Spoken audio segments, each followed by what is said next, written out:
Hi friends, இப்போ நான் பார்க்க போகிறேன்னா மட்டன் சாப்ஸ் தான் சேர்க்குறேன். 1/2 kg மட்டன் எடுத்திருக்கேன். வெங்காயம், தக்காளி, மஞ்சப்பொடி, மிளகாப்பொடி, சால்ட்டு சேர்த்துட்டு இஞ்சி, பூண்டு, மிளகு, பட்டை, கிராம்பு இதை வந்து அரைச்சி இதில் சேர்த்துடணும். மட்டனில் வெங்காயம், தக்காளி, மஞ்சப்பொடி, மிளகாப்பொடி, சால்ட்டு எல்லாம் சேர்த்துட்டு இதை வந்து ஒரு 25 minutes வேக வச்சிடலாம். இது வந்து அரைச்சி எடுத்துகிட்டு இதில் சேர்த்துணும். அரைச்ச விழுத சேர்த்துக்கலாம்.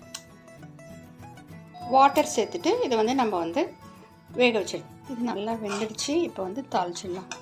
ஆயில் விட்டு சோம்பு போட்டு தாளிச்சிடலாம். தேங்காய் விழுது கொஞ்சம் சேர்த்துவோம். சூப்பராக ரெடி ஆகிடுச்சு பாருங்கள் ஃப்ரெண்ட்ஸ். சூப்பராக இருக்கும் ஃப்ரெண்ட்ஸ். சூப்பராக அருமையாக கிரேவி ரெடி ஆகிடுச்சு.